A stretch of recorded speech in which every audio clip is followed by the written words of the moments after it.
안녕하세요. 저는 서울에 살고 있는 30대 초반 여자입니다. 언젠가 결혼한 친구가 이런 말을 해주더라고요. 세상에는 여자 혼자 살면 불행해질 일이 없는데 남자 때문에 불행해지는 여자가 훨씬 많다고요. 결혼 전에는 무슨 말인지 언뜻 이해가 가지 않았었는데 이제는 확실히 알 것 같아요. 저는 얼마 전에 이혼을 하고 아주 홀가분한 마음으로 살고 있어서 짧은 결혼 생활 동안 전 남편 때문에 얼마나 불행했었는지 새삼 깨닫고 있어요. 제 결혼 생활이 도대체 어땠길래 초단기 이혼을 했는지 궁금하시지 않나요? 지금부터 제 사연을 들려드려 볼게요. 친한 동생의 한풀이라고 생각하고 들어주시면 감사하겠습니다. 저는 20대 중반부터 유명 프랜차이즈 커피숍에서 아르바이트를 시작했어요. 제가 일 시작할 때만 해도 지금처럼 매장이 많지 않았고 본사 직원으로 승진할 수도 있었던 좋은 시기였죠. 커피 만드는 게 정말 재밌고 제 적성에 잘 맞아서 저는 몇 년 동안 한 매장에서 꾸준히 일을 했어요. 그러다가 매장의 매니저의 자리까지 올라갈 수 있었어요. 친구들보다 일찍 일을 시작해서 아직 학교를 다니거나 회사를 갓 들어간 친구들과는 다르게 좀 여유 있게 돈을 벌 수가 있었죠. 남편도 같은 매장에서 아르바이트생으로 만났어요.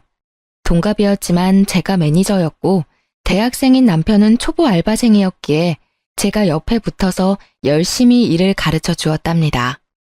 그러다 보니 대화도 잘 통하고 유난히 다정한 남편의 모습에 끌리게 돼서 남편의 구애로 풋풋한 연애를 시작하게 되었죠. 우리 자기는 벌써 매니저까지 하고 있고 정말 대단하다. 월급도 많이 받지? 난 정말 자기처럼 똑 부러지는 여자는 처음이야. 너무 멋져 보여. 쑥스럽게 뭘 그런 말을 해.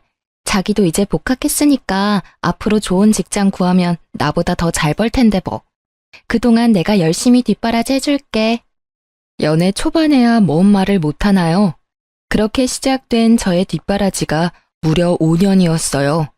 제가 돈을 더 번다는 이유로 데이트 비용은 거의 제가 냈고요. 남편은 커피숍 알바도 6개월도 안 돼서 그만두고 계속 다른 아르바이트를 수없이 바꿔가며 하더라고요. 그 후론 취직 준비한다고 스트레스 받는다고 징징대는데 제가 다 받아줘야만 했죠. 어떻게 서류에서 자꾸 떨어지지? 도대체 문제가 뭐냐고. 자기는 이런 스트레스 모를 거야. 맨날 똑같이 커피숍에서만 일했으니 취준생의 스트레스를 이해나 하겠어? 아, 치킨 땡긴다. 우리 치킨 시켜 먹자. 나도 일하면서 스트레스 많이 받아. 진상 손님 상대는 다 내가 해야 되는데 나는 뭐 쉽게 일하는 것처럼 말한다. 그리고 방금 저녁 먹었는데 뭔 치킨을 또 먹어? 아, 몰라. 스트레스 받으니까 자꾸 기름진 게 땡겨. 전에는 내가 말만 하면 사주더니 이젠 은근히 눈치 준다. 좋은 회사 취직할 때까지 뒷바라지 해준다며. 내가 좋은 데를 취직해야 얼른 결혼하고 집도 사고 남들처럼 살 거 아니야. 네가 날 도와줘야지. 무슨 눈치를 준다 그래. 내가 한 달에 너한테만 얼마를 쓰는데 그런 말을 해? 니네 엄마보다 내가 네 밥 더 챙겨 먹일걸? 시어머니 될 분한테 니네 엄마라니. 너 말 좀 조심해서 해. 누가 들으면 부모님 안 계신 거 티낸다고 그래. 특히 우리 엄마 만나면 말 이쁘게 하고. 야, 뭐라고? 너 말 다 했어? 제가 정색을 하자 남편이 입을 꾹 다물고 눈치를 보더라고요. 사실 전 부모님이 고등학생 때 돌아가셨어요. 누구보다 행복한 가족이었는데 부모님이 함께 차를 타고 가시다가 사고를 당해서 그렇게 돌아가시게 되었죠. 그래서 전 너무나 힘든 고등학교 시절을 보냈답니다. 가까운 친척들과 친구들이 돌아가며 제가 나쁜 짓을 안 하도록 지킬 정도였어요. 부모님과 함께 살던 집에서 저 혼자 매일 울면서 버티며 살았고 입시도 포기해버려서 대학도 가지 않았죠. 그렇게 방황하다가 커피숍 알바를 시작하면서 다시 희망을 품으며 살아갈 수 있었던 거죠. 남편에겐 제 모든 사정을 다 말했고 저를 따뜻하게 품어주는 남편에게 더욱 의지했던 것도 사실이거든요. 미안. 내가 말 실수했어. 난 그런 뜻이 아니고 우리 엄마가 혹시나 그렇게 생각할 수도 있으니까 말을 좀 가려서 하면 좋겠다는 뜻이었어. 야, 그래도 넌 혼자 서울 금싸라기 동네에 30평대 아파트 살잖아. 거기다 매달 월급도 많이 받고. 난 네가 부럽다. 너는 서울에 있는 아파트랑 네 부모님 선택하라면 아파트 선택할래? 할 말이 있고 못할 말이 있는 거지. 부모님 잃은 건 그 어떤 거로도 보상이 안 되는 거야. 난 우리 엄마 아빠만 살아올 수 있으면 거지가 돼도 상관없고 내가 어디 평생 아파도 상관없어. 네가 내 심정을 알아? 아, 미안해. 미안하다고. 뭘 또 그렇게 발작을 해? 어느 땐 다정하게 굴다가도 또 어느 땐 이렇게 정 떨어지는 말을 서슴없이 해서 도대체 얘의 본성이 뭘까 고민이 되더라고요. 그래도 남편한테 의지하는 부분이 크다 보니까 계속 사귀게 되었고 그 사이 남편도 회사에 취직을 하게 되었어요. 알아주는 곳은 아니었지만 그래도 취직을 한 게 대견했죠. 3년이 넘어도 취직을 못하고 공무원 할까 그러고 있길래 진짜 취직 못할 줄 알았거든요. 그러는 동안 벌써 만난 지 7년이 다 되어 가더라고요. 우리 벌써 만난 지가 이렇게 오래됐네. 이제 나도 취직했으니까 우리 결혼하자. 내가 행복하게 해줄게. 우리 부모님 먼저 만나 뵙자. 그동안 네가 싫다고 해서 한 번도 뵌 적 없잖아. 우리 엄마 은근히 서운해했어. 너 모아둔 돈은 얼마나 있는데? 결혼하는 게 애들 장난이야? 돈이 얼마나 많이 드는데. 돈이 뭐가 중요해? 앞으로의 미래를 보고 하는 거지. 돈 들 것도 없잖아.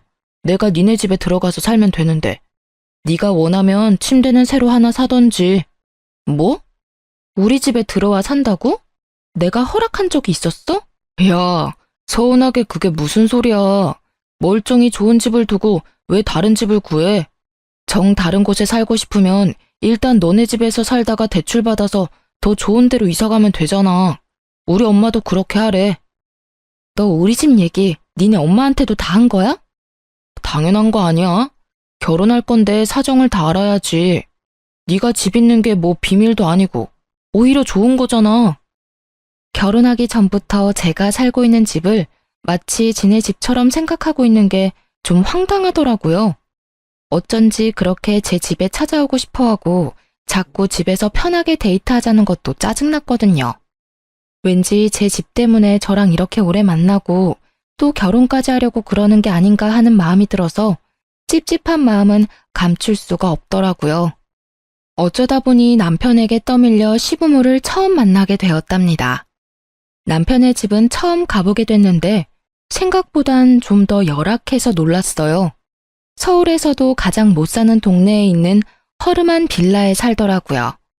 그래서 그렇게 남편이 제 집에 와서 살고 싶어 했었나 봐요. 사귄 지가 그렇게 오래됐는데 어쩜 한번 찾아오지도 않니?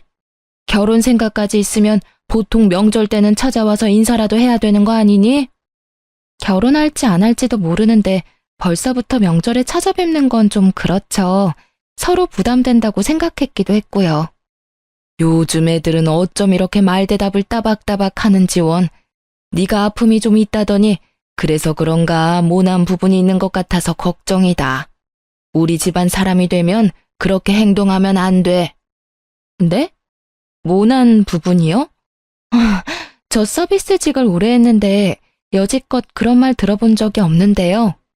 야야, 왜 또 그래? 어른이 말하면 그냥 들으면 되지. 봤지 엄마? 내가 말한 대로 아주 똑부러지지? 이게 얘 장점이야.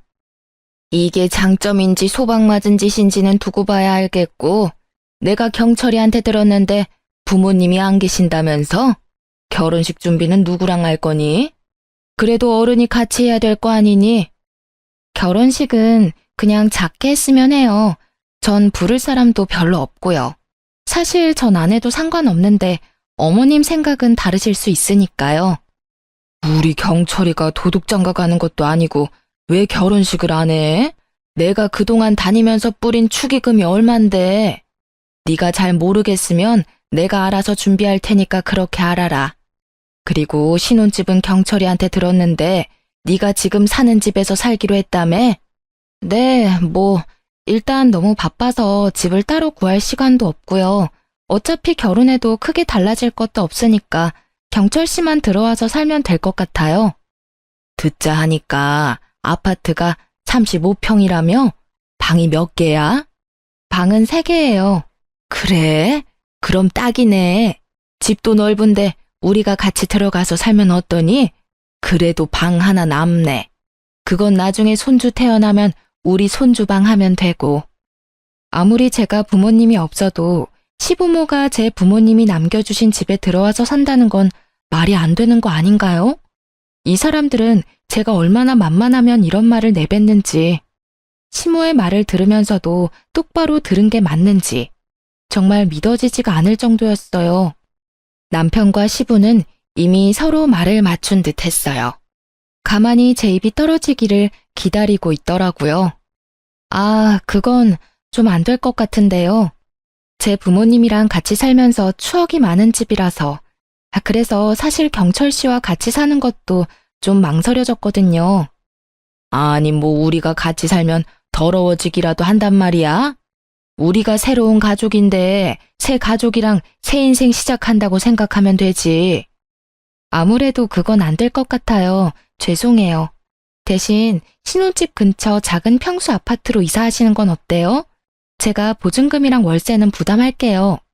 뭐? 우리 보고 지금 월세를 살라는 말이냐? 여기도 월세라고 들었는데 아닌가요? 작은 아파트여도 여기 월세 3배는 해요. 시모는 괜히 헛기침을 하고는 얼굴이 벌개져서 입을 꾹 다물어 버리더라고요. 시모는 제가 월세로 살고 있는 걸 모른다고 생각했나 봐요. 자기 아들이 팔푼이라서 할 말 못할 말 다 하고 다니는 건 몰랐나 봐요. 그때는 순수해서 그러는 거라고 이해하려고 애썼는데 지금 생각해보면 진짜 팔푼이 맞았네요. 그때 왜 아파트로 이사시켜준다는 말을 했는지 바보 같고 순박했던 제 자신에게 지금도 화가 나네요. 그때 당시에는 사랑하는 남자 집이 너무 허름하고 벽지도 누렇고 그런 모습을 보는 게 가슴이 아팠나 봐요. 저는 결혼식 전에 약속대로 시부모를 제 집 근처 동네 소형 아파트로 이사시켜줬어요. 3천만 원의 보증금까지 내줬고 매월 월세도 제가 부담했죠. 그것뿐인가요? 결혼식에 제 쪽으로 들어온 축의금으로 시부모 집에 새로 가전과 가구까지 싹 해줬어요. 결혼하는 새 신부는 전데 오히려 시모가 새 신부 대접 제대로 받았네요. 정작 저는 제가 살던 가전과 가구 그대로 살았고 남편은 몸만 들어왔으니까요. 게다가 시모가 결혼식 날 자기 친구들한테 며느리가 집 해주는 사람 봤냐면서 얼마나 자랑을 해대던지 부끄러우면서도 어깨가 으쓱하긴 했었네요. 그렇게 신혼생활을 시작했고 제가 아파트로 옮겨준 게 마음에 들었었는지 시모도 한동안은 저에게 참 잘 대해주더라고요. 그래서 진짜 새 가족이 생겼다는 마음도 들었었죠. 남편도 회사에 적응해서 무난하게 다니고 서로 퇴근 시간 공유해서 저녁밥 만들어 먹고 혼자 살다 둘이 사는 재미도 있더라고요. 남편 놈과의 결혼 생활은 그때가 가장 좋았던 것 같네요. 그리고 몇 달 지나지 않아 본색이 슬슬 드러나기 시작했거든요. 네가 우리 부모님 집 월세 내주는 게 고마우면서도 좀 부담되고 그렇네. 얼만지 말을 안 해서 지금까지 모르고 있었는데 생각난 김에 한번 찾아봤더니 월세가 좀 세더라. 괜찮아. 내가 내준다고 약속한 거니까 당분간 내가 낼게. 근데 우리 아기도 생기고 그러면 당신 월급에서도 절반은 부담해야 돼? 그땐 뭐 자기 월급도 좀 오르겠지. 아니, 그래서 말인데 지금부터 그 돈을 저축하면 우리가 돈을 얼마나 많이 모을 수가 있겠어? 쓸데없는 월세가 줄줄 샌다고 생각하니까 너무 아까워서 그래. 왜 아까워? 네 돈도 아니고 내 돈인데 거기다 자기 부모님이 사시는 건데 그 돈이 아까워? 아니, 그 말이 아니고 여기 방이 2개나 남아돌고 우리만 살기도 너무 넓잖아. 사는 게 좀 복작복작해야지. 우리 부모님도 같이 사는 게 어때? 같이 살면 정도 더 많이 들고 진짜 가족이 되는 거지. 너 아직도 우리 부모님 서먹하잖아. 그 얘기는 이미 끝난 거 아니었어? 일 끝나고 오면 편하게 쉬어야 되는데 시부모랑 살면 내 집에서 편할 수가 있겠어? 절대 안 돼. 다신 얘기 꺼내지도 마. 이놈의 시모와 제대로 작당을 한 건지 바로 다음 날에 시모가 전화가 오더라고요. 너 어제 또 경철이 잡았니? 내가 경철이한테 말 전하라고 했다. 아무리 생각해봐도 그 큰 집에서 같이 살면 되는데 뭐하러 생돈을 낭비하니? 내가 같이 살면 니네 밥도 해주고 살림도 해줄 텐데 네가 편하면 더 편하지 도대체 불편할 게 뭐니? 저희는 집에 거의 없어서 청소하고 할 것도 없어요. 청소도 로봇 청소기 돌리면 되고요. 요리도 간단하게만 해서 별로 치울 것도 없어요. 아니 뭐라고? 도대체 뭘 해먹길래? 너 일한다는 유세로 우리 아들 맨날 배달 음식만 먹이는 거 아니야? 난 그렇게 안 키웠다. 나는 아침부터 국도 새로 해서 맨날 따뜻한 밥 먹여가며 키웠어. 어머니, 경철 씨랑 사귀는 7년 동안 점심 도시락까지 싸서 보내고 그랬어요. 저도 혼자 산 지 오래돼서 요리 꽤 해요. 보지도 않고 그런 말씀하시니 서운하네요. 그래? 그래, 어디 한번 얼마나 대단한지 기대하마. 명절 때 네 솜씨 제대로 보여주면 되겠네. 어휴, 무슨 말을 못하게 쏘아대니? 아주 집 하나 가진 게 유세다 유세야. 시모는 원하는 대답을 듣지 못하자 화를 내면서 전화를 끊어버리더라고요.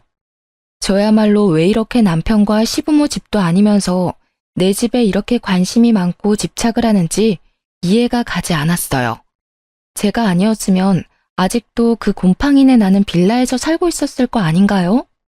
평생 살아보지도 못했을 아파트에서 이사시켜주고 월세까지 내주는데 도대체 어디까지 욕심을 부리려는 건지 너무 화가 났어요. 그 후로도 남편이 계속 말을 꺼냈지만 저는 정색하고 대꾸도 하지 않았죠. 몇 번 시도해도 안 되니까 포기했는지 같이 살자는 말은 더 이상 안 하더라고요. 저는 남편 놈이나 시모한테도 너무 질려버려서 당연 시댁도 찾아가지 않았고 그렇게 또 몇 달의 시간이 지나갔죠. 그러다가 또 다른 일이 터지고 말았어요. 제가 퇴근하고 집에 들어왔는데 남편이 씩씩대며 저를 노려보고 있더라고요.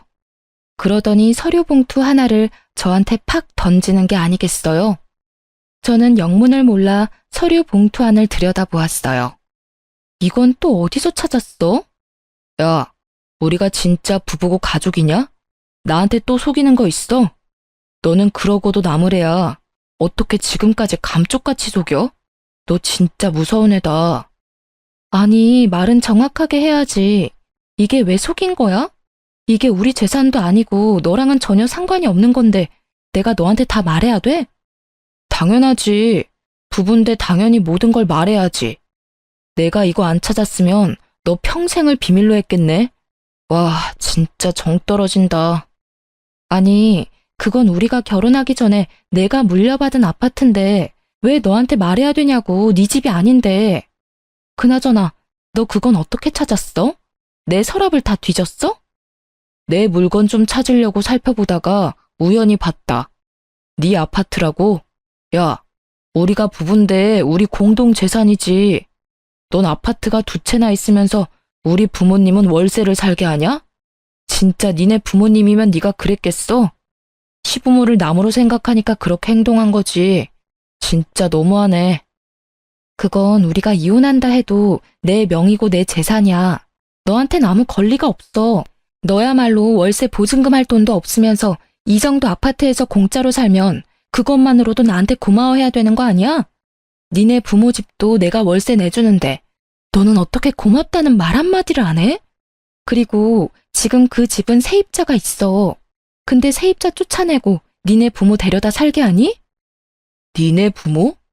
말 또 저렴하게 한다 진짜. 세입자 있으면 다달이 월세도 받는 거네? 그렇게 돈을 긁어 모으면서 내 월급에서 생활비는 왜 받아가냐? 가뜩이나 코딱지만큼 버는데. 야, 말 좀 바로 하자.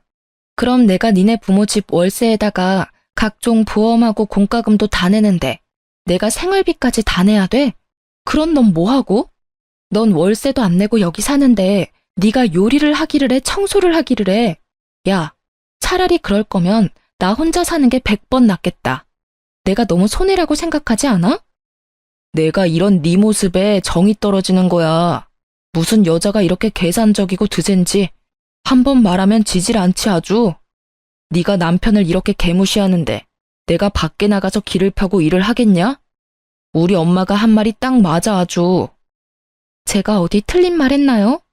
여러분이 생각해도 제 말이 다 맞지 않나요?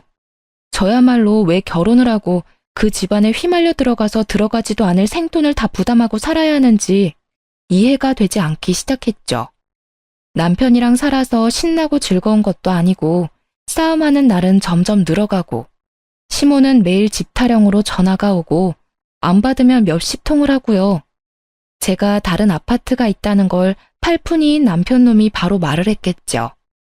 역시나 바로 불이 나도록 전화가 오더니 그래도 받지 않자 시모가 밤에 집으로까지 찾아왔답니다. 너는 집에 있으면서 왜 전화를 안 받아? 너처럼 시어머니를 대놓고 무시하는 애는 살다 처음 본다. 저도 퇴근하고 지금 방금 들어왔어요. 근데 무슨 일이세요? 너 다른 아파트가 또 있다는 게 정말이냐? 그걸 감쪽같이 속인 거야? 속인 게 아니고 말씀드릴 필요가 없어서 안 드린 거예요. 지금 그것 때문에 이렇게 화가 나신 거예요? 그럼 당연하지. 우리가 가족이 맞긴 하니? 어떻게 우리한테 감쪽같이 속이고 월세를 따박따박 받아서 네 주머니에 챙기고 있었던 거야? 어머니, 말을 이상하게 하시네요. 제가 어머니 아파트를 뺏어다가 숨긴 것도 아닌데 꼭 그런 것처럼 말씀을 하시네요. 왜 화를 내시는지 전혀 이해도 안 가고요. 긴 말할 거 없고 우리가 이 집에서 같이 사는 게 그렇게 싫으면 지금 세주고 있는 아파트 세입자 내보내. 우리가 거기 들어가서 살 테니까. 그럼 월세 낼 필요도 없잖아. 나도 우리 집에서 마음 편하게 살 수 있고. 우리 집이라. 시모의 말을 듣고 있으니 시모가 제 집을 어떻게 생각하고 있는지 확실히 알 수 있었어요. 제 부모님이 남겨주신 제 집인데 결혼했다는 이유만으로 자기들 집이 되었다고 단단히 착각을 하고 있는 모양이었어요. 시부모가 저를 진심으로 정말 아껴주고 딸처럼 생각해줬다면, 또 제가 그런 마음을 느꼈다면 왜 시부모가 원하는 대로 해주지 않았겠어요. 진정으로 딸처럼 대해줬다면 제가 먼저 나서서 이 집에서 같이 살자고 돌아가신 부모님 대신해서 앞으로 남은 인생 친부모님처럼 모시겠다 말했을 거라고요. 하지만 그 인간과 그 인간 엄마는 저를 한순간도 진짜 가족으로 생각해주지 않았죠. 그저 돈 잘 벌고 서울에 아파트도 있는 호구 하나 잘 잡았다고 생각했겠죠. 지금 돌아보면 그 인간이 정말 저를 사랑했던 건지 아니면 제 집을 사랑했던 건지 솔직히 잘 모르겠네요. 저는 곰곰이 생각해봤어요. 하늘에 계신 부모님이 지금 내 모습을 본다면 뭐라고 말을 해주셨을까? 부모님에게 지금의 내 상황을 떳떳하게 보여줄 수 있을까? 그에 대한 대답은 모두 아니오였어요. 모든 게 분명해진 거죠. 저는 호구 잡힌 잘못된 결혼 생활을 하고 있었고 더 이상 제 인생을 좀먹는 이 생활을 더는 이어갈 수가 없다고 판단했어요. 더 늦기 전에 이혼을 해야겠다고 다짐했죠. 저의 생각과 감정이 모두 정리된 뒤에 남편에게 말을 했습니다. 우리 마주보면서 서로 웃었던 게 언젠지 기억도 안 나네. 입만 열면 매일 싸우기 바쁘고 싸움 끝은 항상 아파트로 끝나고. 나는 더 이상 못하겠어. 우리 이혼하자. 뭐? 이혼? 누구 마음대로 이혼을 해? 내가 뭘 잘못했는데? 네가 드디어 본색을 드러내는구나. 그거 아파트 있는 거 들키니까 이혼하자는 거지? 너는 남편보다 그 아파트가 더 좋냐? 뭔 말도 안 되는 소리를 하고 있어. 너야말로 어떻게 모든 얘기가 아파트로 끝나? 집착도 정도껏 해야지. 그래, 네가 나 몰래 그 아파트 팔아먹을까 봐 불안해서 못 살겠다. 너는 지금 사는 집도 혼자 가지려고 나한테 무슨 수를 써도 쓸 놈이야. 당장 이혼해. 내가 바람을 폈냐? 너를 때리기를 했냐? 이혼이 무슨 개 이름인 줄 아냐? 난 이혼 절대 못해. 이혼할 거면 이 집 팔아서 반은 나 줘. 안 그럼 소송 걸어서라도 반반으로 나눠 가질 거야. 그래, 이 집을 놔두고 네가 쉽게 이혼을 하겠다고 할 리가 없지. 그래, 네가 원하는 대로 어디 한번 소송으로 가보자. 그동안 결혼 생활하면서 누가 돈을 더 많이 냈는지, 누가 돈을 토해내야 되는지 한번 가려보자고. 그렇게 이혼 전쟁이 시작되었어요. 결혼은 참 쉬웠는데 이혼은 정말 전쟁과도 같더라고요. 특히 돈이 걸려 있으니 그 사람의 바다 끝까지 보여주더군요. 시모는 정말 미친 사람처럼 온 힘을 다해 이혼을 막으려고 별수를 다 썼어요. 어느 날은 울면서 전화해서 이혼하지 말라고 사정을 하다가 어느 날은 갑자기 집으로 쳐들어와서 어린애처럼 땡깡을 부리기도 하고요. 제가 무응답으로 일관하자 아주 싸늘한 얼굴로 집에 또 찾아왔더군요. 내가 그렇게 부탁을 했는데 이혼 소송을 건다고? 네가 진짜 미쳤구나. 이건 경철 씨랑 제 문제예요. 어머님은 좀 나서지 말아주셨으면 좋겠는데요. 뭐라고? 이 싸가지 없는 게 봐주는 것도 한계가 있어. 그러니까 부모 없는 애는 거두면 안 된다는 소리가 있는 거야. 머리 검은 짐승은 일에서 정을 주면 안 돼. 이혼이 그렇게 쉽냐? 그렇게 인생을 막 살면 하늘에 있는 네 부모가 퍽이나 좋아하겠다. 아줌마, 말 좀 가려서 해요. 막말로 아줌마가 나를 거뒀어요? 내가 아줌마랑 아줌마 아들을 거둬준 거지. 집 해주고 용돈도 주고 월세도 내주고. 누가 누굴 거뒀는데 뭔 정신 빠진 소리야? 왜? 이제 호구가 없어진다니까 아주 겁나 죽겠나 보지? 뭐? 아줌마? 이게 미쳤나? 이 되바라진 게 진짜? 시모가 순식간에 제 머리채를 잡고 흔들어대기 시작했어요. 순간적으로 일어난 일이라 너무 당황스러웠지만 이내 정신을 차리고 시모의 손목을 움켜잡고 비틀어 버렸죠. 시모가 얼굴이 벌개져서 노으라며 악을 쓰더라고요. 아줌마, 정신 차려. 요즘 시대에 어디 함부로 손모가지를 놀려요? 아들은 이혼 소송에 엄마는 폭행죄로 경찰서 한번 가보려고 그래요? 저는 시모에게 빽 쏘아대고 시모의 팔을 팍 밀어버렸어요.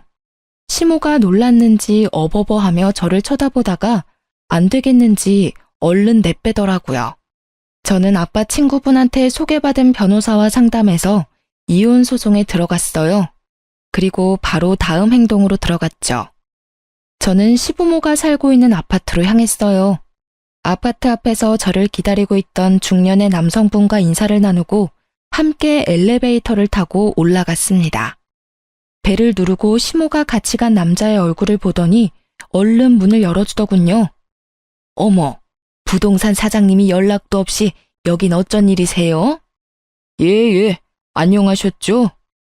시모는 부동산 사장님 옆에 서 있는 저를 발견하고는 흠칫 놀라더라고요.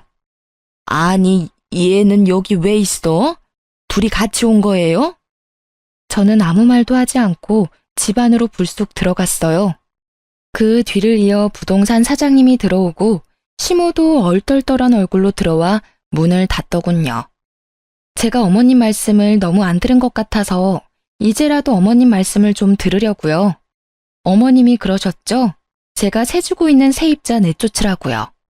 응? 그래, 그랬지. 네가 웬일이냐, 내 말을 듣고. 그래서 그 세입자 내쫓고 우리가 거기서 살면 되는 거냐? 이혼은 안 하기로 경철이랑 말이 잘 된 거야? 제 말에 시모가 화색이 돌아 신나게 떠들기 시작했죠. 그동안 세입자한테 너무 친절하게 대해줬는지 주제를 모르더라고요. 이번 기회에 확실하게 지 자리가 어딘지 좀 알게 해주려고요. 당장 집 빼고 나가요. 지금 이혼 소송 중이고 어차피 이혼은 정해진 거니까 그만 질척대고 내 집에서 꺼지라고요. 아니, 그게 무슨 말이야? 이 집을 나가라는 소리야? 네가 뭔데, 네가 무슨 권리로 그딴 말을 해? 이깟 월세 좀 내주고 있다고 유세 떠냐? 네가 안 내면 우리 경철이가 계속 내주고 살면 되는 건데 네가 뭔데 나가라 말아야 건방지게? 아줌마, 진짜 말 못 알아듣네요? 여기가 내 집이라고. 그쪽 아들이랑 아줌마가 그렇게 침 흘리던 월세 주는 아파트가 바로 여기라고요. 그쪽이 내 세입자라고. 그니까 오늘 당장 나가요. 어차피 이 가전이랑 가구들도 다 내 돈으로 사준 거니까 몸만 나가면 되겠네. 시모는 제 말이 믿기지가 않는지 고개를 계속 저으며 현실을 부정하더라고요. 저는 더 이상 말도 섞기 싫어서 부동산 사장님에게 모든 걸 맡기고 자리를 떠나려고 했어요. 그때 돌아서는 제 종아리를 시모가 낚아채고는 질질 매달리는 게 아니겠어요. 세아가, 우리 며느리야. 내가 그동안 섭섭하게 한 게 있다면 모두 사과하마. 내가 다 잘못했어. 우리 경철이는 아무 잘못도 없어. 다 내가 시키는 대로 너한테 말만 전한 거야. 앞으론 네 아파트엔 숟가락 하나 걸칠 생각도 안 하고 쥐 죽은 듯이 살게. 대신 여기에만 계속 살게 해주면 안 되겠니? 여기서 나가면 우리가 또 어디로 가겠니? 역시 숟가락 걸칠 생각을 하고 있었나 보네. 어디긴 어디예요. 이런 데서 살 능력 없으면 예전에 살던 그 곰팡이 핀 투룸으로 다시 돌아가야지. 그러게 욕심 좀 정도껏 부렸어야지. 아줌마 말대로 내가 이 집 아줌마한테 안 주고 다른 사람한테 세줬으면 지금까지 모은 돈이 얼마였겠어요? 내가 계속 참아주니까 진짜 호구 하나 제대로 문 것 같았어요? 이거 놔요. 저는 시모의 손을 팍 쳐버리고 아파트를 나와버렸답니다. 엘리베이터를 기다리는데 악을 쓰며 우는 시모의 마지막 발악 소리가 들리더라고요. 집으로 돌아간 저는 다음 행동을 개시했죠. 저는 남편의 짐을 모조리 싸서 현관 앞에다 싸놨답니다.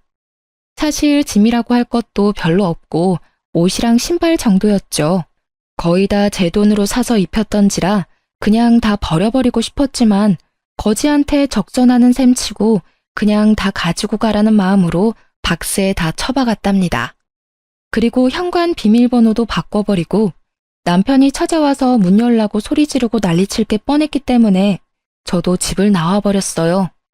저야 뭐 이혼 소송이 진행될 동안 호텔에서 살아도 될 정도로 돈은 있거든요. 그놈에게 말은 안 했지만 돌아가신 아버지가 대기업 임원을 하셨기 때문에 집 말고도 아버지 고향의 땅도 꽤 있고 물려주신 주식이랑 현금도 꽤 되고요. 남편 놈에게 다 말하지 않은 게 얼마나 다행인지 몰라요. 분명히 저를 살살 꼬드겨서 주식이며 현금이며 야금야금 채갈 생각을 했을 게 뻔하니까요. 역시나 저녁에 집에 왔는지 전화가 불이 나도록 오더군요. 야, 너 어딨어? 당장 집으로 못 와?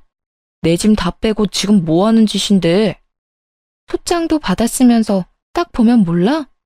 거긴 네가 10원 한 장 보탠 거 없는 내 집이잖아. 당장 네 짐 갖고 꺼지라는 소리야. 엄마가 울면서 전화 오셨어. 얼마나 우시는지 졸도하실 것 같아. 네가 그러고도 사람이야? 그 아파트가 진짜 네 거였어?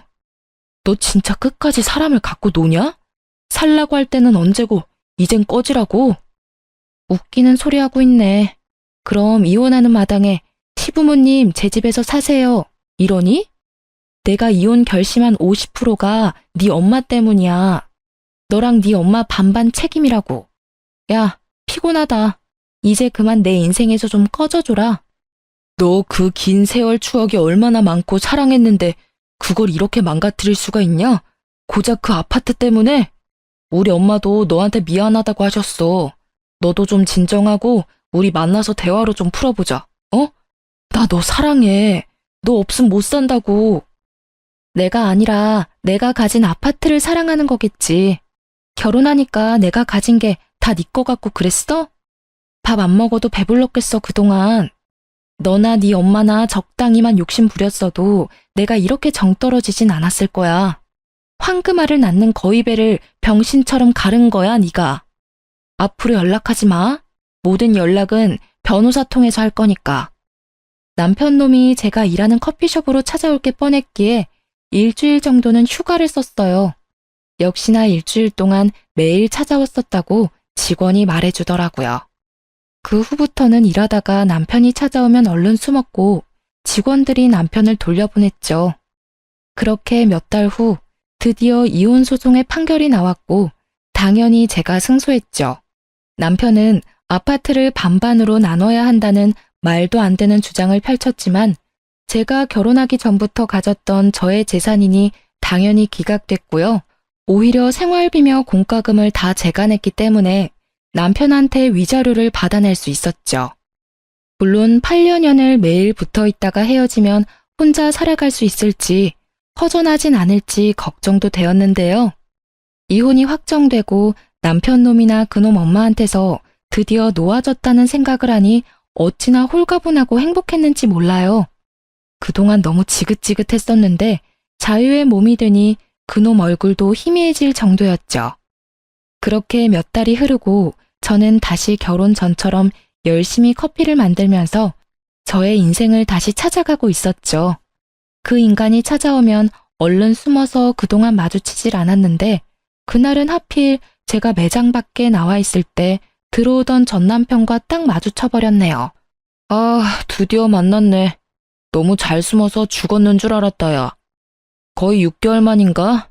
남편은 밑바닥까지 끌어내리고 너는 아주 얼굴 좋아 보인다. 말하는 꼬라지하고는 이혼한 마당에 왜 자꾸 여길 찾아오는 거야? 이렇게 만났으니 내가 마지막으로 말할게. 다신 여기 찾아오지 마. 또 찾아오면 그땐 업무 방해죄로 경찰 부를 거야. 아, 네가 뭔데 오라 말아야. 여긴 누구나 올 수 있는 커피숍이야. 그리고 네가 여기 주인이라도 돼? 끽해야 매니저 주제에. 매니저로 일하는 게 도대체 몇 년이냐? 넌 인생에 발전이 없어. 솔직히 말해서 죽은 니네 부모가 남겨준 집 말고 네가 뭐 별 볼 일이 있냐? 정신 상태 불안정한 거 불쌍해서 걷어주니까 우리 부모님을 무슨 도둑 취급하면서 이혼 소송까지 걸고 너 때문에 우리 엄마 충격받아서 치매 초기랜다. 어떻게 책임질래? 나야말로 너 고소할 거야. 너 같은 걸 믿고 결혼까지 했던 내가 불쌍하다. 너야말로 코딱지 같은 회사에서 최저임금 받고 일하는 주제에 누구한테 발전을 운우네? 그러는 넌 니네 부모가 뭐 개뿔 남겨줄 거라도 있어? 아, 있네. 니네 엄마랑 너랑 분수 모르고 남의 거 탐하는 게 똑같네. 물려받았나 보다야. 뭐? 이게 진짜 보자 하니까? 전 남편이 저를 때리려는 듯이 팔을 확 올리더라고요. 그걸 본 남자 직원이 얼른 달려와서 팔을 딱 막아주었죠. 사장님, 괜찮으세요? 이건 또 뭐야? 그새 남자라도 생겼냐?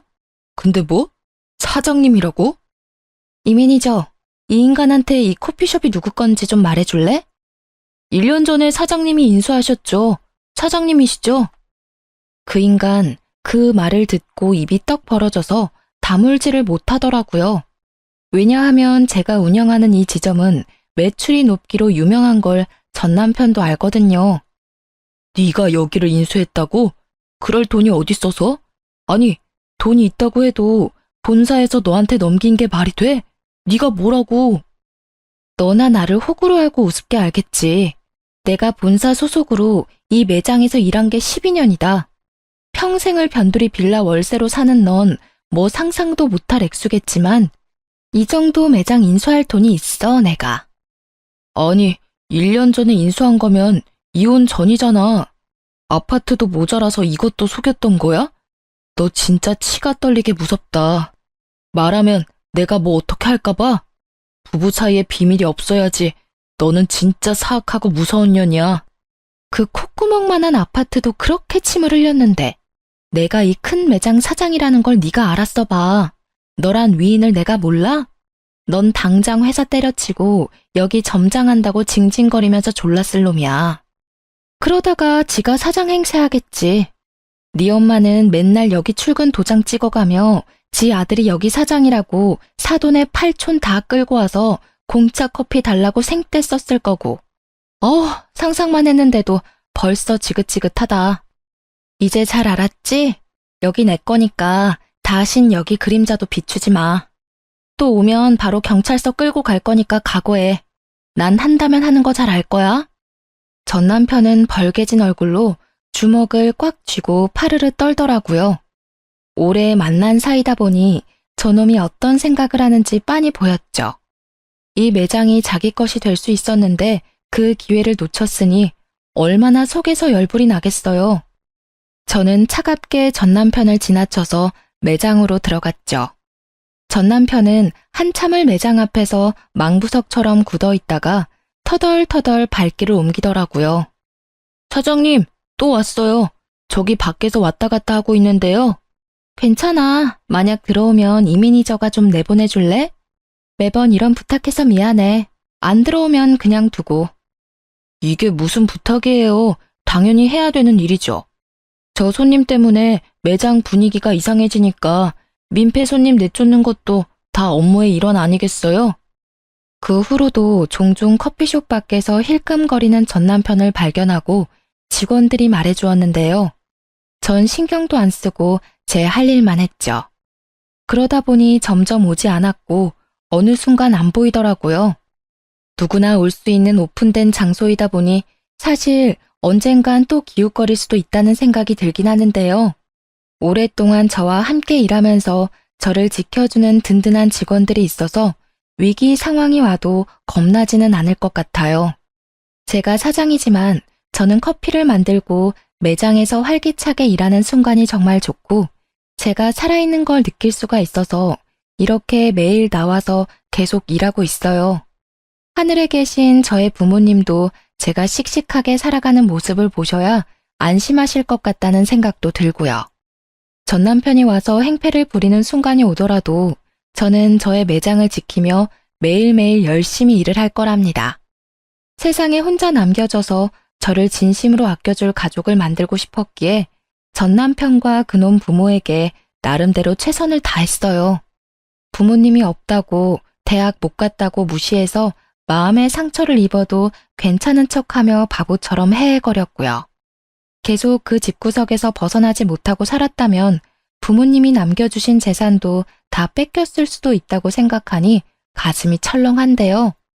사람을 너무 믿고 대책 없이 결혼을 결정한 건 정말 후회스럽지만 그래도 1년의 결혼 생활만 하고 단칼에 그 집구석을 끊어버린 건 정말 스스로도 대견하게 생각하고 있어요.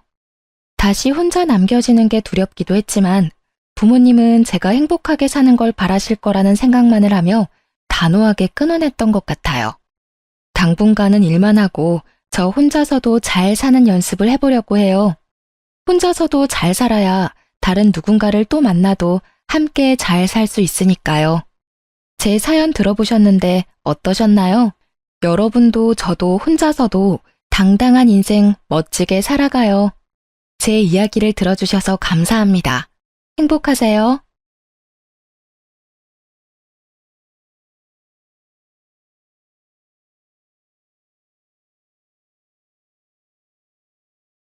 안녕하세요. 2살 된 아들이 있는 30대 이혼녀입니다. 최근에 정말 웃긴 일이 하나 있어서 여러분들께 들려드리고자 글을 쓰게 되었네요. 말이 씨가 된다는 아주 유명한 구죠? 저는 그 일이 실제로 일어날 줄은 꿈에도 몰랐는데 말이 씨가 된 순간을 여러분과 함께 공유할 테니 다소 답답하시겠지만 끝까지 들어주셨으면 좋겠어요. 저는 결혼만 하면 저희 부모님처럼 행복하게 살 줄 알았어요. 워낙 사이가 좋으셔서 그런 가정을 저도 이룰 수 있을 거라 막연하게 생각했죠. 그런데 이혼하고 보니 평생을 한 사람만 바라보고 사는 건 정말 어려운 일이라는 걸 새삼 느끼네요. 이혼에 대한 후회는 없어요. 아마 남편과 같이 살았으면 지금쯤이면 화병이 나서 어떻게 되었을지도 모르겠다는 생각이 듭니다. 아들을 갓 출산했을 때였어요. 시어머니와 신우는 갓 태어난 아들을 처음 보며 이런 말씀을 하셨습니다. 어머, 애가 왜 이렇게 못생겼어? 눈도 쫙 찢어지고 코도 납작한 게 엄마 닮았나 보네. 우식이는 태어났을 때부터 잘생겼는데. 그러게, 세연이랑 똑같이 생겼다. 우리 오빠는 코도 오똑하고 눈도 크고 뚜렷한데 말이야. 뭐 그래도 아들이라 다행이지 뭐. 원래 태어난 지 얼마 안 되면 태열도 오르고 못생겨 보이긴 하잖아요. 그런데 아기는 아무것도 안 해도 귀엽고 이쁜데 시모와 신우는 미모가 성에 안 찬다는 식으로 말하더라고요. 아기 아빠인 남편 역시 다르진 않았네요. 내 아들이지만 참 못생겼네. 원래 아기들은 태어났을 때 이렇게 못생겼나? 잘생긴 아이들은 잘생겼어. 너 어릴 때 얼마나 잘생겼었는데? 갓 태어난 아기가 눈에 쌍꺼풀까지 있었다니까. 조리원에서 다들 너 보자고 난리였단다. 우리 아들 안 닮은 거 보니까 눈, 코, 입 다 엄마 닮았나 보네. 그나저나 산후조리원 나와서는 어떻게 할 거니? 회사에서 출산 휴가를 3개월 받았으니 그 기간까지는 제가 보고 회사 복직하면 어린이집에 보내든지 베이비시터를 구하든지 하려고요. 얘 좀 봐라. 이제 100일 된 아기를 어떻게 남의 손에 맡기니? 너는 요새 뉴스도 안 봐? 그렇다고 회사를 관둘 수도 없잖아요. 솔직히 우리 회사만큼 워킹맘들 생각해주는 회사도 없다고요. 아니면 어머니께서 아기를 좀 봐주시겠어요? 무슨 그런 끔찍한 소리를 하니? 나는 절대 아기 못 본다. 너 친정엄마 있잖아. 친정엄마한테 맡기면 되지. 왜 나한테 아기를 맡겨? 꿈도 꾸지 마라. 시어머니는 제가 회사에 복직할 때 베이비시터나 어린이집에는 보내지 말라고 하시면서 아기를 맡길 생각은 추호도 하지 말라고 못 박으셨습니다. 사실 시어머니는 공무원이셨던 시아버지를 만나 평생을 전업주부로만 사셨고 시아버지가 돌아가신 지금은 연금을 받으며 편하게 생활하고 계세요. 반면 저희 엄마는 아빠와 함께 일식당을 운영하고 계시거든요. 그러니 친정엄마한테 아기를 맡긴다는 것은 생각조차 하지 않았습니다. 아, 그런데 저희 부모님은 지금 식당 일만으로도 힘드세요. 요새 허리도 안 좋아지셔서 맡기긴 더 힘들고요. 그래서 출산 휴가 끝나면 어린이집 보내거나 베이비시터 고용할 거예요. 여보, 아무리 그래도 말도 못하는 아기인데 남의 손에 맡기기 불안하지 않겠어? 뉴스 보면 무섭던데. 그럼 당신이 육아휴직 쓰는 건 어때? 그쪽 회사도 육아휴직 있지 않아? 에이, 섭섭한 소리 하네. 중소기업에서 남자가 육아휴직 쓰면 책상 빼야 해. 휴직 끝나고 오면 내 자리 사라진다고. 우리 회사에서 복지는 꿈도 못 꿔. 시어머니는 아기를 못 봐주겠다고 하시면서 어린이집이나 베이비시터에게 맡기지 말라고 하니 뭐 어떡하라는 건지 모르겠더라고요. 그래도 일단 3개월이라는 시간이 있으니 그 시간 동안 함께 고민해보자고 하고 말았습니다. 3개월 후 저의 복직 날짜는 다가오고 부랴부랴 어린이집을 알아봤어요. 당연히 남편은 말도 안 된다며 난리가 났습니다. 태어난 지 며칠 됐다고 벌써 어린이집에 맡기겠다고? 그러다 무슨 사고라도 당하면 너가 책임질 거야? 어제도 뉴스에 나왔더라. 영상 보고 얼마나 깜짝 놀랐는지 알아? 무슨 해코지라도 당하고 오면 말 못하는 아기가 받을 고통은 생각 안 하냐? 당신 엄마 아니야? 당신 말도 맞는데 요새는 오히려 선생이 부모님을 더 두려워한단다. 마치고 알림장도 얼마나 자세하게 써주는데 당신이 몰라서 그래. 그리고 내가 안 된다는데 왜 당신이 발끈해? 그럼 아이는 어쩌자고. 장모님이 있잖아. 장모님한테 부탁하면 되지. 참나. 왜? 저번에도 안 된다고 말했지? 난 또 같은 말 하기 싫어. 시어머니한테는 틱소리도 못하면서 우리 엄마한테는 왜 쉽게 부탁하냐 이 말이야. 당신한테 우리 엄마가 그렇게 만만해? 아니, 만만한 게 아니라 다른 부부들 얘기 들어보니까 보통 장모님이 도와주러 온다길래 여보도 한번 말만 해보라는 거지. 참, 당신이 못하겠으면 내가 물어볼게. 그래도 되지? 뭐? 물어보기만 해, 아주 그냥. 이혼하고 싶지 않으면. 그리고 우리 부모님이 뭐 힘들다고 말하면 다 도와줄 것 같아? 당신 심보가 너무 못됐어. 당신 어머니한테 지금 바로 전화해. 지금 당장. 나도 그러고 싶은데 우리 엄마 나이를 좀 생각해봐. 장모님보다 오래 사셨는데 그만큼 체력적으로 더 힘들어하실 거야. 좋게 생각해 볼 순 없어? 장모님은 부부끼리 식당 운영하니까 자유롭게 쉴 수도 있잖아. 자영업 좋다는 게 뭐야? 이럴 때 부모 찬스 좀 쓰라고. 장사가 자유롭게 쉬면서 할 수 있는 줄 알아? 그 생각부터 고쳐먹어. 엄마 빠지면 아빠가 혼자 일 절대 못해. 결국 사람도 구해야 될 텐데. 그럴 거면 도우미 한 분 고용하는 비용이랑 똑같이 든다니까? 친정 쪽 사정은 조금도 생각하지 않는 남편이 너무 싫었습니다. 남편과 저는 서로의 입장을 전혀 이해하지 못하며 시간을 보냈죠. 며칠 후 주말, 친정엄마가 반찬을 주러 집에 잠깐 오셨는데 싸늘한 집안 분위기에 둘이 무슨 일 있냐고 묻더라고요. 장모님, 사실 이제 지희가 회사에 복직하는데 지환이 봐줄 사람이 없어서 이야기하다 다퉜습니다. 사실 100일 된 아기를 남의 손에 맡기다가 뉴스에서 보던 일이 실제로 생길 수 있잖아요. 저희 엄마는 나이가 많아 매일 침 맞고 약도 타먹는데 그 힘든 일을 어떻게 부탁하겠어요? 그러니 장모님께서 지환이 봐주시면 안 되겠습니까? 정막을 깬 남편은 엄마에게 지환이를 봐달라고 당당하게 말하더군요. 야, 김우식, 이런 건 너랑 나랑 합의하고 나서 이야기를 하는 거야. 왜 너 혼자 일방적으로 생각한 걸 말해? 엄마, 이 사람 말 신경 쓰지 마. 엄마 허리도 안 좋잖아. 가게 일도 있고. 우리가 알아서 할 테니까 걱정하지 마. 저는 엄마에게 걱정하지 말라고 말씀드렸지만 엄마는 아무래도 신경이 많이 쓰였나 봅니다. 며칠 뒤 엄마가 지환이를 돌볼 테니 걱정하지 말고 회사에 복직하라고 하더라고요.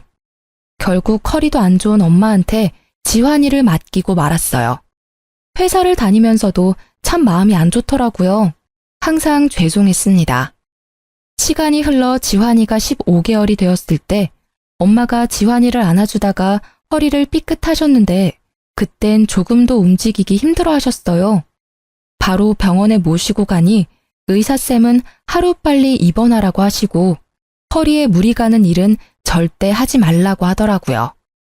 이런 상황에도 시어머니는 지환이를 절대 못 본다며 제 연락을 일부러 피하더라고요. 어쩔 수 없이 급하게 회사를 관둘 수밖에 없었습니다. 복지가 좋았던 회사라 아까웠지만 별다른 도리가 없었어요. 그렇게 회사 퇴직 후 한 달 정도 지났을 때 집에서 지환이를 보는데 시어머니한테 전화가 왔습니다. 집이니? 요새 우식이는 일하느라 힘든 모양이던데. 넌 집에서 애나 보고 있으니 좋겠다. 집에 있으니 우리 아들 아침밥 좀 잘 챙겨줘. 아, 그리고 밤에 맥주 먹는다고 하면 안주거리도 몸에 좋은 거로 해주고. 과자 부스러기 같은 영양가 없는 음식 말고 네가 직접 주한상을 차려주라는 말이야. 알겠니? 네? 어머니, 저도 쉬고 있는 게 아닌걸요. 지환이가 워낙 활발한 아이라서 저 혼자 독박 육아하는 게 좀 힘드네요. 저녁엔 아이 재우고 체력이 없어서 주한상까진 힘들 것 같아요. 저번에 남편이 과자 좋아하길래 많이 사놨는데 어머니한테 과자 싫다고 하던가요? 예, 독박 육아라니. 혹시라도 경고하는데 우리 아들 피곤하니까 퇴근해서 육아 떠맡길 생각하지 말거라. 넌 오전 오후 애 보는 게 쉬는 거지 꼴랑 하나 있는데 정신없다니. 아주 우습다 우스워. 나 땐 말이다. 애 2~3명 동시에 키워야 엄마 소리 듣는 시절이었다 이 말이야. 어머님도 참. 그 시절 얘기를 왜 저한테 하세요?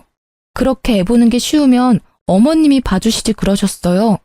그럼 저도 일 안 그만둬도 됐을 텐데요. 뭐? 내 나이가 몇인데 손주를 봐달래? 아휴, 그리고 지환이가 좀 유별나니? 우리 우식이는 아기 때도 엄청 얌전하고 우는 법이 없었는데 지환이는 아기 때부터 목청만 커서는 아무래도 유별난 게 널 쏙 빼닮았나 보다. 그건 그렇고 너 이번에 퇴직금 나왔니? 저 퇴직금이요? 나오긴 나왔어요. 잘 됐다. 너 회사 일한 지 10년 넘었다고 그랬지? 그럼 퇴직금이 적지 않겠네. 너 다니는 회사 퇴직금 많이 주는 회사 아니니? 3천만 원은 넘지? 그 정도는 되죠. 그런데 왜요? 그럼 퇴직금 그대로 나한테 좀 보내줘봐. 시엄마도 엄연히 엄마인데 줄 수 있지? 네? 그게 무슨, 제 퇴직금을 왜 드려야 하죠? 이건 저희 부모님한테도 못 드리는 돈인데요. 한두 푼도 아닌 돈을 왜 쉽게 달라고 하시는지 이해가 안 되네요. 못 들은 걸로 하겠습니다. 어머, 얘 웃긴다. 잘 만들어 놓고는. 아닌 게 아니라 이번에 네 신우가 결혼하잖니. 너 설마 우리 아진이 결혼할 때 축의금 안 낼 건 아니지? 암튼 결혼할 때 혼수로 돈 1,000은 우습게 깨질 텐데 돈 나올 구멍이 있어야지. 그럼 일단 신혼집에 가전제품으로 1,500만 원이 필요하다는데 그거 먼저 좀 보내줘라. 싫어요, 어머니. 왜 이렇게 간단히 말하세요?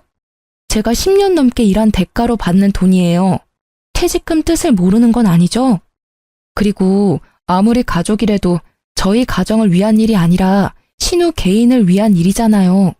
솔직히 아가씨가 직접 모아서 결혼해야죠. 요즘 누가 부모님 돈을 바래요? 본인이 직접 모은 돈으로 시집가는 게 맞죠. 모르는 소리 한다 얘는. 아니 축의금은 어차피 너가 내야 될 돈인데 그거 대신 하라는 게 그렇게 따박따박 대들 일이니? 그렇게 안 받는데 너 참 무서운 애구나. 더 말하기 싫다. 아진이 결혼 선물한다고 생각하고 2천만 원만 좀 다오. 퇴직금 다 달라고 하려다가 깎아준 거니까 더 이상 말 대답 좀 하지 말고. 아가씨는 저 결혼할 때 백수라서 축의금 10만 원 낸 게 전부였어요. 이런 아가씨한테 퇴직금을 축의금으로 내라니 이게 말이 됩니까? 그러나 시어머니는 맡겨둔 돈을 찾는 사람처럼 당당했죠. 원래 결혼식 축의금은 받은 만큼 보내는 거예요. 신우가 딱 10만 원 했으니 저도 10만 원 내겠습니다.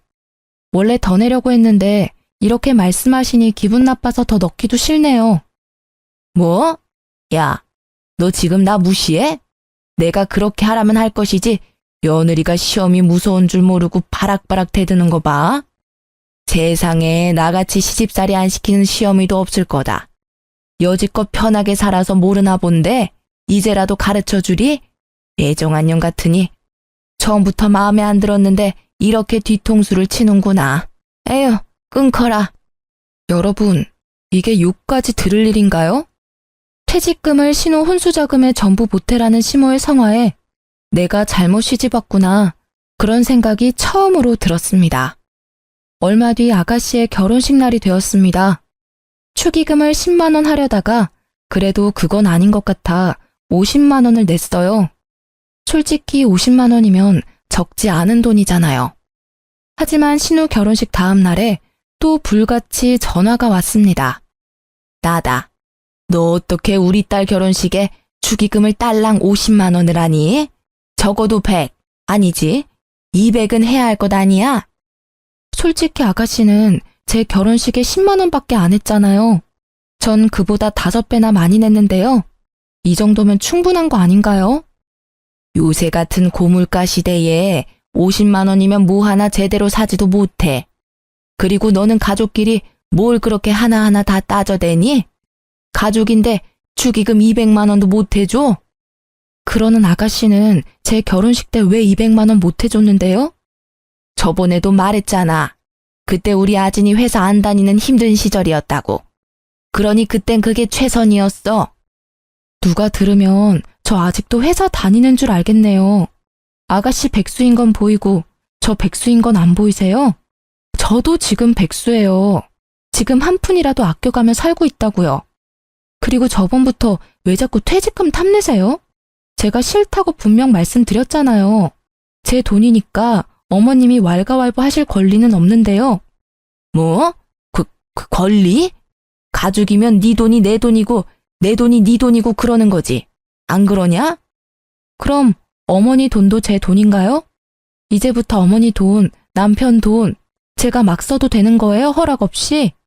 됐다. 말을 말자. 어휴, 내 팔자야. 시어머니는 답답해하시며 전화를 끊으셨습니다.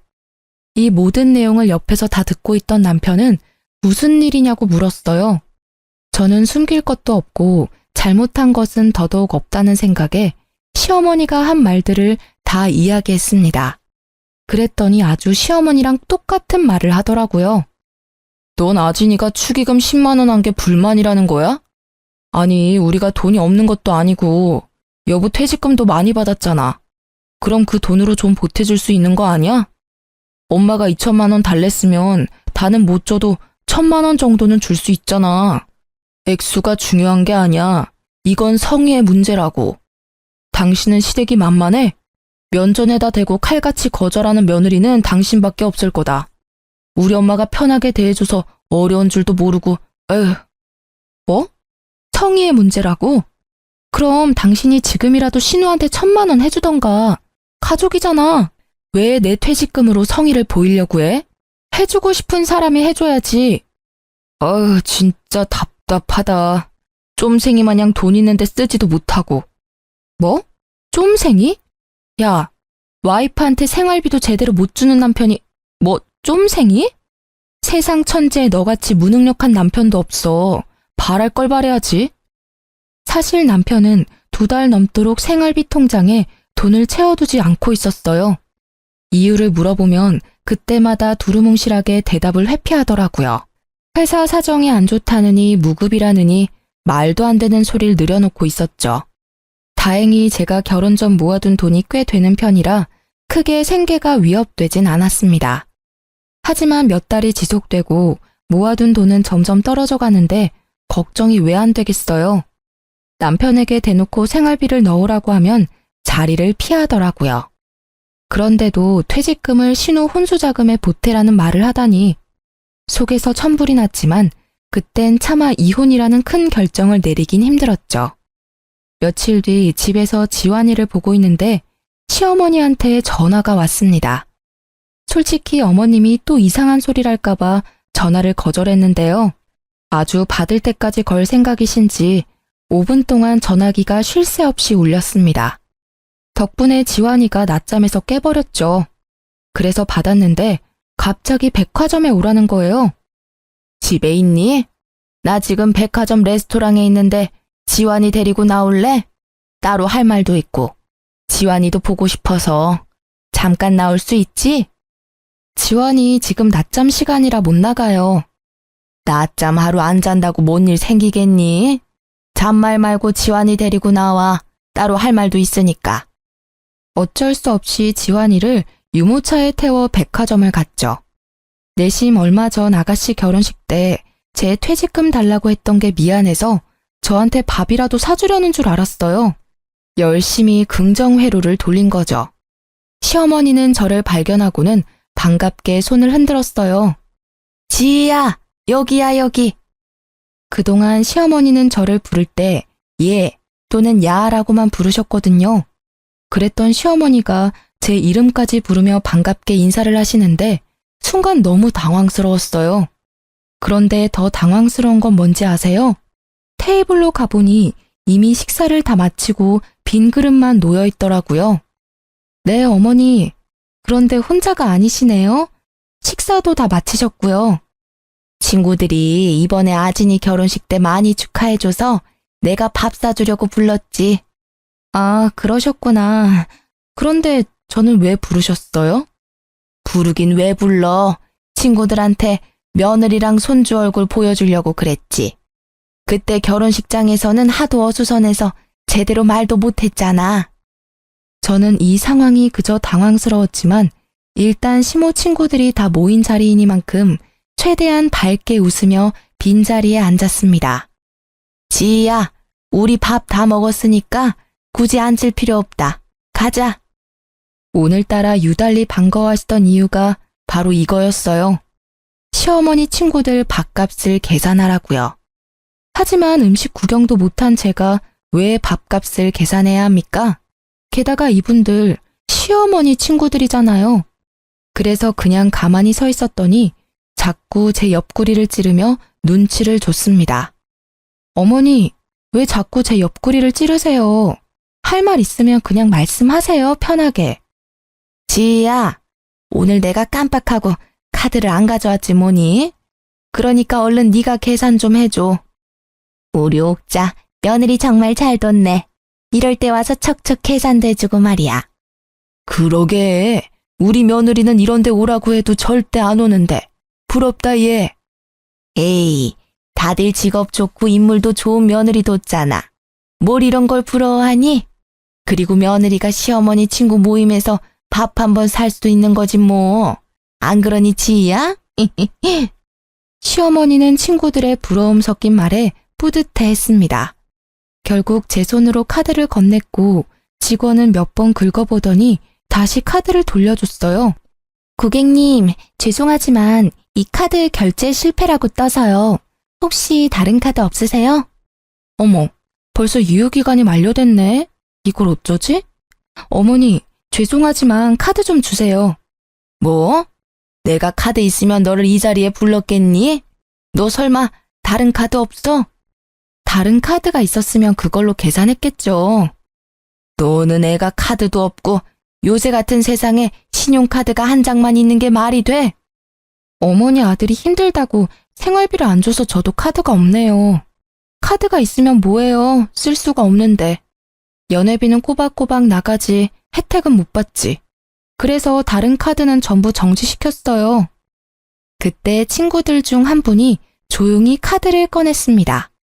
그냥 오늘 내가 내지 뭐. 옥자 아들이 힘들게 사나 보네. 그런데 옥자 너는 이런 자리를 만들었으면 당연히 카드를 가져와야 하는 거 아니니? 며느리 부를 생각하지 말고 너가 카드를 챙겨왔어야지.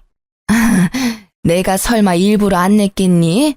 내려고 했는데 왜 카드가 지갑에 없어서는 아무튼 고맙다. 결국 친구분이 음식값을 계산했고 시모는 민망해하며 집으로 돌아갔습니다. 나름대로 한 방 먹인 것 같아 속이 시원했죠. 그날 저녁 시어머니한테 전화가 왔습니다. 내가 아까 레스토랑에서 얼마나 민망한 줄 알아? 그깟 돈 몇 푼이나 한다고 그걸 못 내? 아까 계산서 못 보셨어요? 무려 70만 원이나 나왔어요. 그 정도면 우리 지원이 몇 달치 기저귀 값이에요. 기저귀 한번 사준 적도 없으시잖아요. 어쩜 넌 시댁에 돈 한 푼을 안 쓰려고 하니? 너 그렇게 살면 안 된다. 가족한테 돈도 쓰고 해야지 나중에 너한테 다 돌아오는 거야.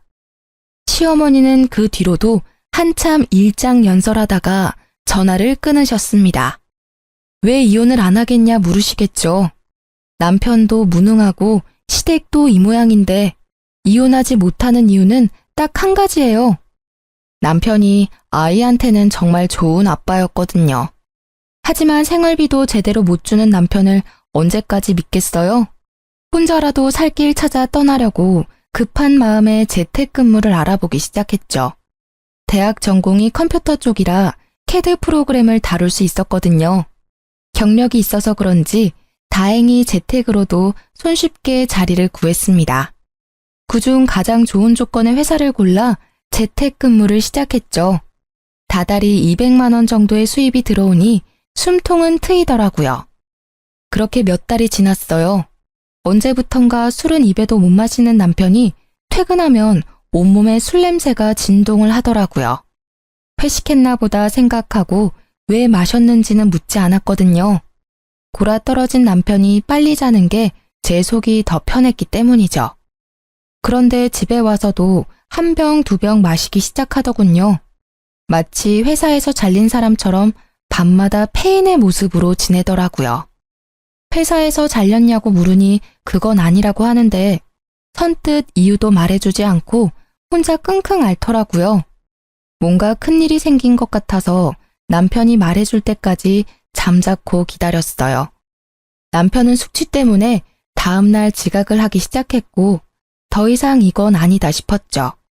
결국 당장 이유 말 안 해주면 집 나가버릴 거라고 말했더니 정말 충격적인 말들을 꺼내기 시작했어요. 예전에 병근이네 어머니 돌아가셔서 장례식장 갔던 거 기억나지? 그때 오랜만에 본 고등학교 동창 중 하나가 글쎄 전업으로 주식 투자해서 대박 났더라고. 공부도 못하고 어리버리했던 그 친구가 대박 나는 걸 보니 나도 충분히 할 수 있을 것 같아서 주식을 좀 했어. 주식? 그걸 왜 했어? 뭘 얼만큼이나 넣어놨는데. 처음에는 약간 수익이 나서 돈을 많이 넣었는데 그 주식이 이번에 상장 폐지가 됐어. 그래서 지금 월급이며 모아둔 돈 다 날렸어. 게다가 대출까지 받아서. 대출? 미쳤어? 해도 정도껏 해야지. 주식으로 우리 지환이 정말 잘 살게 해주고 싶었어. 내가 항상 그랬잖아. 너한테 돈 많이 줄 테니까 조금만 기다리라고. 대박이 날 줄로만 알았지 내가 이렇게 될 줄 알았겠어? 휴지 조각 될 줄 알았으면 아진이한테도 이야기 안 했겠지. 아가씨? 아가씨는 왜? 아진이한테도 주식 투자하라고 말해서 같이 투자했어. 아진이도 대출 받으면서 투자한 거라 손실이 엄청 커. 들어보니까 매일 매제가 이혼하자며 싸우고 있다더라. 그러니까 말인데 너가 있는 돈 좀만 줄 수 없을까? 그래도 퇴직금도 있을 거고 돈도 조금씩 벌고 있잖아. 너도 그러고 너네 엄마도 그러고 왜 자꾸 내 퇴직금을 내놓으래? 그 돈으로 지환이 대학교 보낼 거야. 그건 나중 일이잖아. 일단 지금 당장 급한 불부터 끄고 보자. 나 좀 살려주라. 뭘 살려줘? 야, 솔직히 네가 그동안 나한테 생활비를 줬냐? 아니면 대출 받을 때 말이라도 했냐? 상의도 없이 네 혼자 그랬으면서 뭘 나한테 돈을 빌려달래. 난 못 줘. 다음날 일어나 보니 남편은 이미 출근했는지 집에 없었고 거실에는 술병이 어지럽게 놓여 있더라고요. 한숨을 푹푹 쉬며 치우고 있는데 시어머니한테 전화가 왔습니다. 지희야, 잘 지냈니? 다름이 아니라 너 요새 집에서 돈 벌고 있다며. 네? 남편이 하도 생활비를 안 주니까 제가 벌 수밖에 없겠더라고요. 그래서 일자리라도 급하게 구했어요. 왜요? 그러니? 아니, 참 면목이 없긴 한데 그래도 시어미 부탁이니 네가 들어줬으면 하는구나. 툭 까놓고 말아마. 우리 딸 빚 좀 갚아주면 안 될까? 아진이 지금 이혼한다고 난리야. 제가 왜 아가씨 빚을 갚아줘요? 저번에 너 아진이 결혼식 때 축의금 50만 원 했잖아.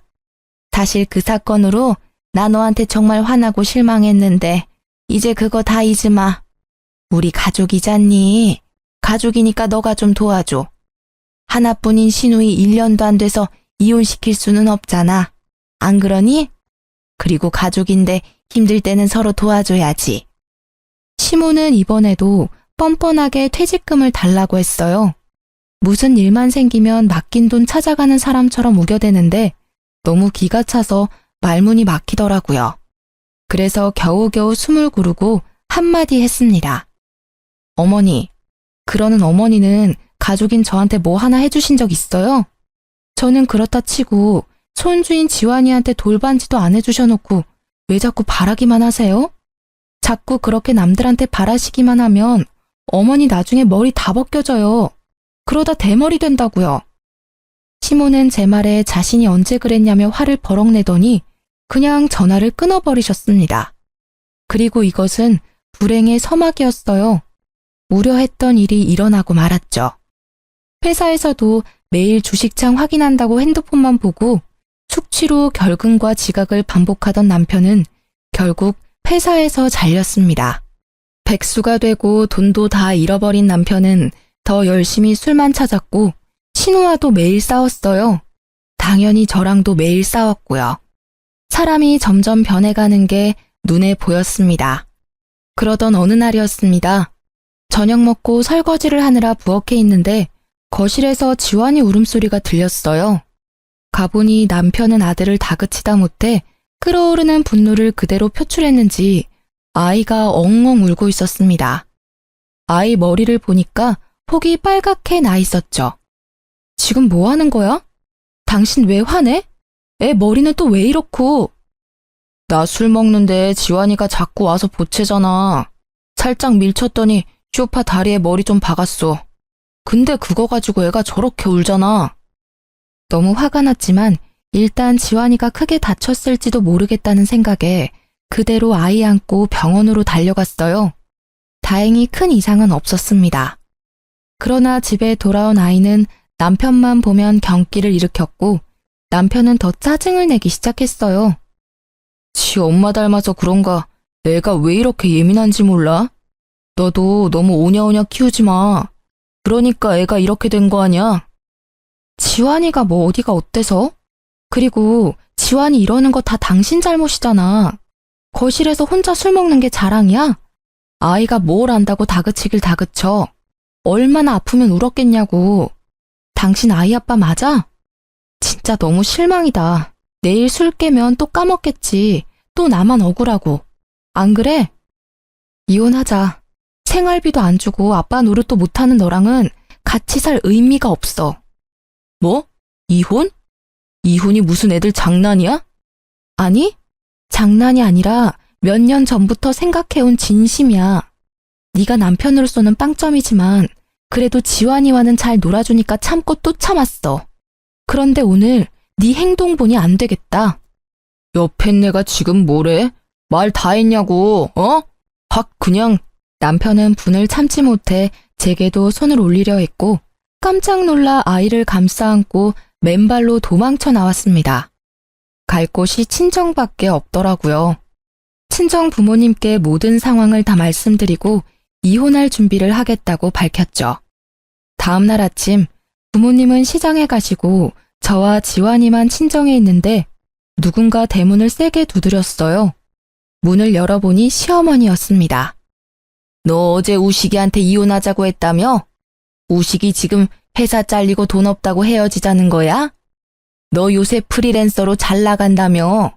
네가 번 돈으로 우리 아들 좀 먹여 살리면 되지. 가족끼리 그것도 못해서 이혼하자고 그래? 돈 못 번다고 이혼하면 세상 모든 사람 다 이혼해야 해. 알아? 아, 진짜. 그쪽 집안은 뻔뻔함도 참 일관성 있네요. 이제 이혼할 건데 어머니라고 부를 필요도 없죠? 아줌마, 착각하나 본데 저 남편이 돈 없어서 이혼하자는 거 아니에요. 만약에 돈 없어서 이혼한다 그러면 더 일찍 하고도 남았다고요. 뭐? 아줌마? 어디 어른한테 막말이야? 그리고 하필 우리 아들 일 그만뒀을 때 이혼한다는 게 우연이니? 아들내미가 이 얘긴 안 했나 봐요?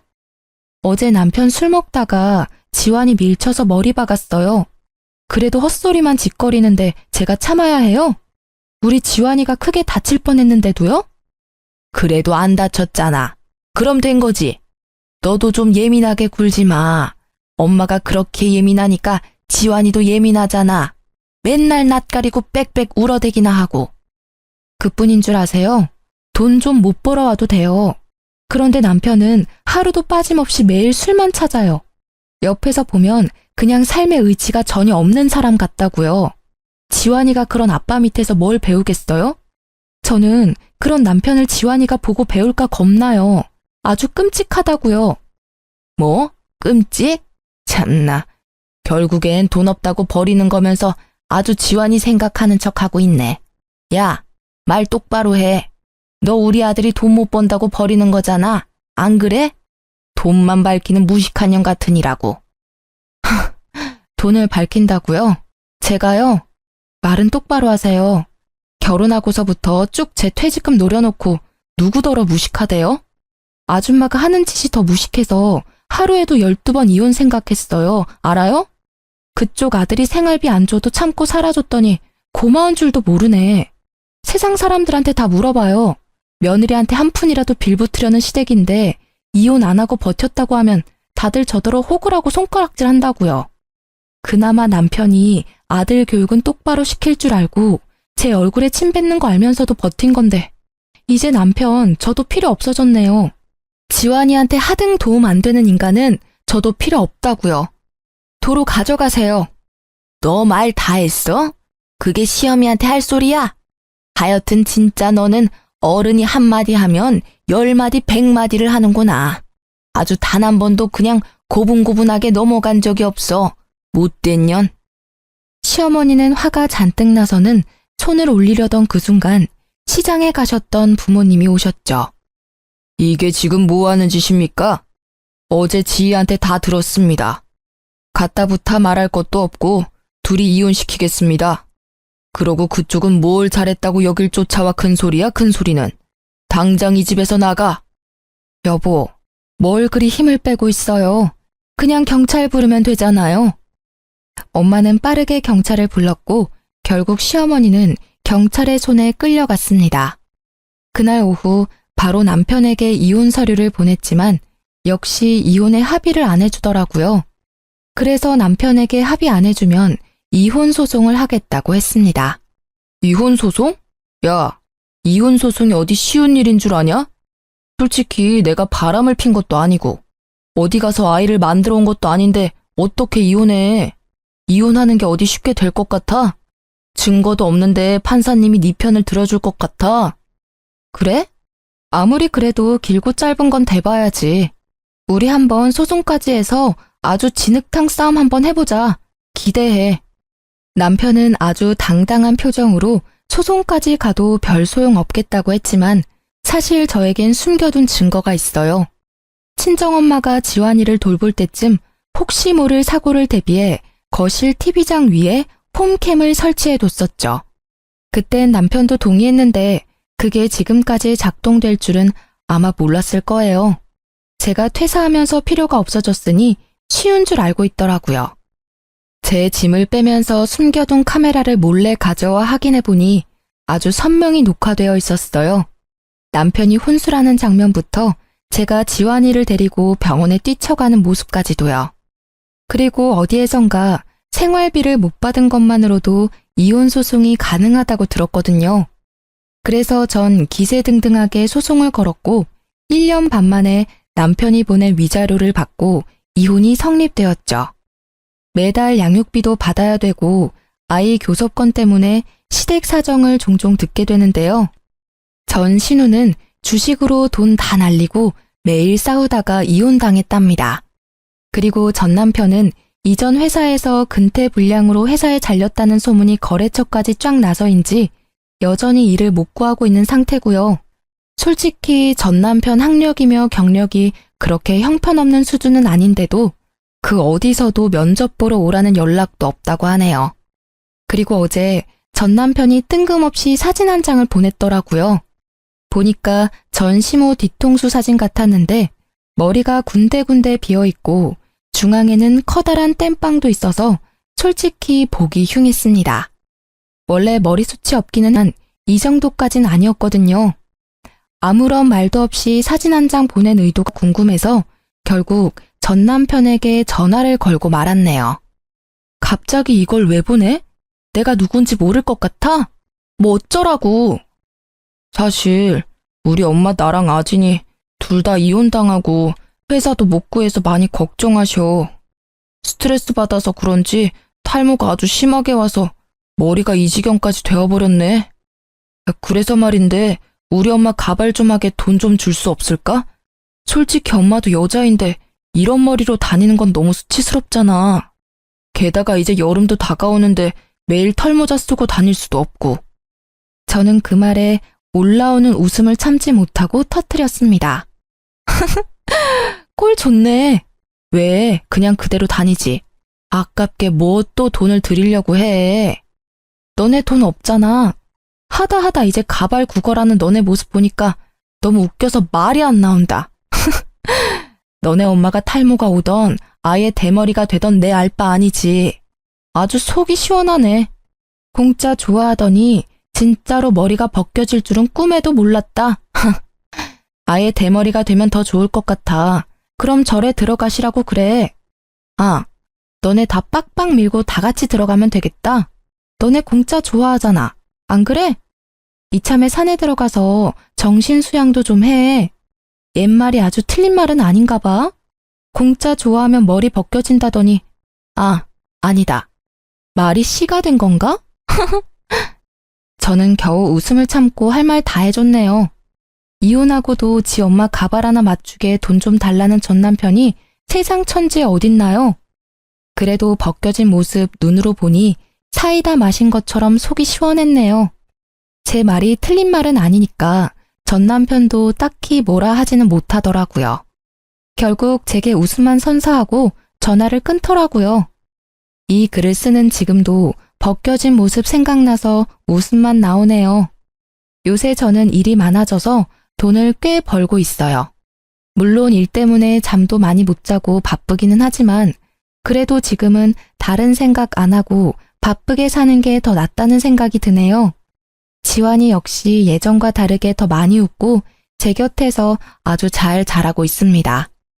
비록 아빠의 빈자리가 있기는 하지만 지환이가 어두운 그늘 없이 밝고 예의 바르게 자랄 수 있도록 엄마로서 최선을 다하려고요.